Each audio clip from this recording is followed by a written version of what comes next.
عليكم البنات، كي دايرين؟ لاباس عليكم؟ بخير هانيين. مرحبا بكم معنا في قناه الخواتات الزاري. اليوم فيديو جديد ووصفه جديده. اليوم بغينا نديرو الحامض مصير مرقد، ولا واش كيقول ليه الحامض مخلل، حنا كنقولوا الحامض مصير. كنا كنحتاجوا الحامض مصير، كنحتاجوا الحامض. انا عندي الحامض البلدي يكون طايب مزيان، والملحه صافي. وهاد القراعي فاش غادي نوجدوه غتشوفوا معايا الطريقه. تنشدو الحامض يكون مغسول، تنغسلوه مزيان هكايا، تنغسلوه بشي شيطه ولا المهم كيتنقى مزيان، وكنشدوه كنديروه في شي شبكه حتى كيتسقطر، وكنمسحوه متكونش فيه الغبره. كنحيدوا ليه هذا العود، تشوفوا معايا كنحيد هذا العود هذا هكا. تشوفوا معايا الطريقه. كنشدوا الحامضه بحال هكا،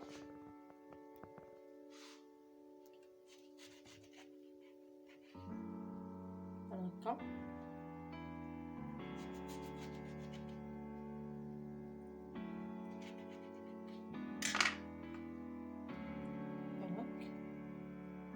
غادي نقسموه على نصوصه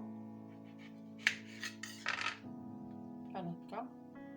ما كنخرجش سميتها الطل للجهه الاخرى. كاين لكم تخليوها ديك الحامضه بحال هكا مجموعه، كتقسموها غير شويه وكتخليوها هكا مجموعه.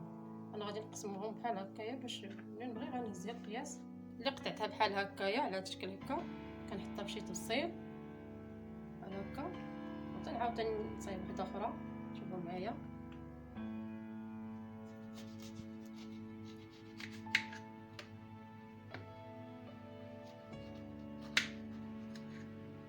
بحال هكا، كنخرج الجهه الاخرى كنحط ثاني في التفصيل. راه كيجي زوين وكيبقى مده طويله، كيبقى في اللون ديالو. كنحاولوا نحيدوا ليه هذا العود هذا، ما تنخليوش. شوفوا مع حتى كنحيدوه.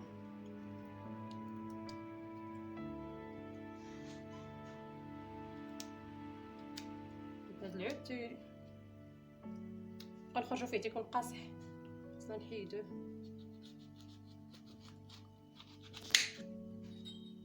بحال هكا.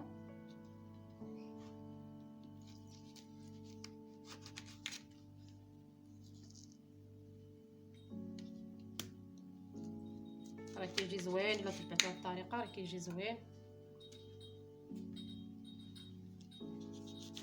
اللي كيخلي الحامضه مجموعه يخليها، حيت بحال اللي بغا يديرو في شي قراعي كبار وداكشي يخلي الحامضه مجموعه، من الاحسن تبقى مجموعه. انا كندير القراعي في القياس، غادي نديرهم بحال هكا.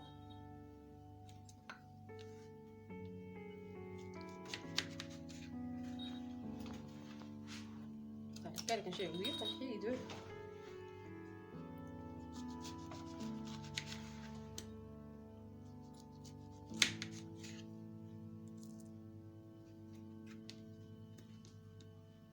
راه كيجي زوين، يبقى حتى عامين ولا 3 سنين ما يوقع ليه والو، غير ما يدوزش ليه البرد.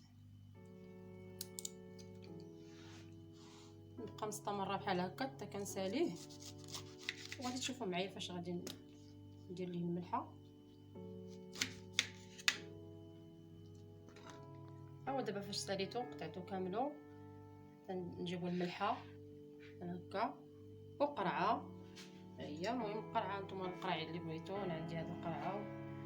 تشوفوا معايا الطريقه. كنديروا الملحه هنايا في الوسط. انا كنخدم غير بيديا، ما كندير لا معلقه لا والو، هكا بيديا كندير بحال كنورقوا عليه واحد شويه هنا، ماشي كنعصروه، المهم كنورقوا عليه شويه باش كيطلق لينا داك الماء. وكنديروا الملحه هكايا في الوسط. كنجيو القرعه كنحطوها بحال هكا،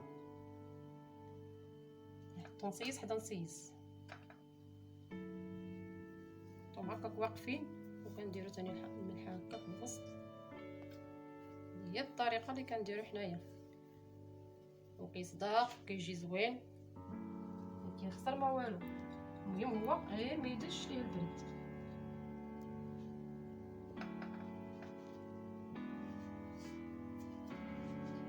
هكا الحامض المصير كيبغي يتزير في القرعه مزيان. واخا كيبان لكم في الاول راه عمرات القرعه، خصكم تزيروا مزيان وتخليوه حتى النهار الاخر.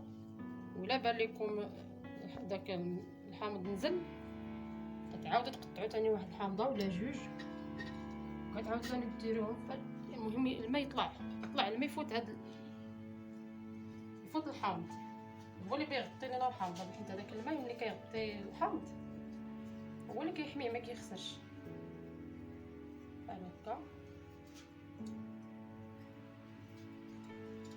ضروري نورقوا عليه مزيان باش كيتزير تما، مزيان في القرعه وكيطلع الماء. غير الماء ديالو ما كنديروا ليه لا ما لا والو، باش كتوركي عليه كيتزير كيطلق لنا واحد العصير.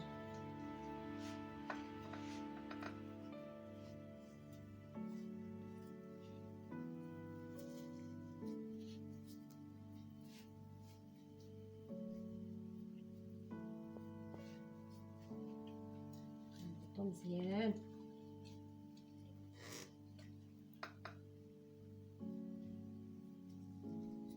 وقت ما حطينا كنورقوا عليه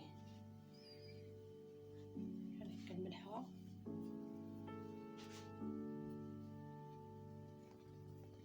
انا كنخدم بيديا باش كنتحكم فيه مزيان. ها هي هادي بعد ما عمرتها وسديتها، شوفوا كيفاش كتكون. يكون خصو ضروري يجي مزير باش كيطلق هذا الماء. كنديروا فيه حنا لا ما لا والو باش ما كتزير الماء كيطلع الفوق. خص هذا الماء يغطي يطلع حتى الفوق، يطلق الحامض، حيت هو اللي كيحميه ما كيخسرش. وهاد الملح هادي هكا كيدوز نهار ولا يومين، مره كنحركوها، مره نردوها بحال هكا القرعه، مره نخليوها هك مره. المهم حتى تذوب هاد الملح مزيان كتخلط فيه، وهاد الماء كيدوز عليه كامل وكيغطيه كامل. غتشوفوا معايا ندوز لوحده اخرى، صايب قرعه اخرى.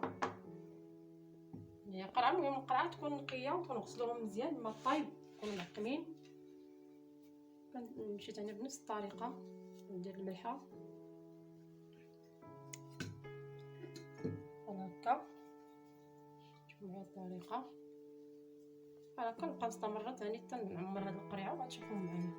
طريقه ساهله. وهذا هو الشكل النهائي ديال الحامض ديالنا. فاش رقدناه شوفوا كيفاش كيكون. المهم الماء يكون طالع حتى الفوق، ما تنديروا فيه حنا لا ما لا والو، الماء ديالو العصير ديالو كيطلع حتى الفوق باش ما كيتزير. كتحطي الحامضه وكتزيري، كديري الملح وكتزيري كيطلع الماء. هو ضروري يكون مزير. ومره كنبقاو نحركوه بحال هكا بحال هكا داك الماء باش كيدور فيه وكتذوب ديك الملحه مزيان. ونديروه فشي بلاصه تكون ماشي تكون شي بلاصه ما مشعياش، وراه كيطيب كيجي زوين وكيجي معسل. واللي تيشوف القناه ديالنا اول مره يبارطاجي الفيديو مع الحباب والصحاب. وإلا كنتو كتزورونا جداد ديروا لنا اشتراك وفعلوا الجرس باش يوصلكم اي جديد. والسلام عليكم، ونتلاقاو في فيديو جديد ان شاء الله على قناه الخواتات.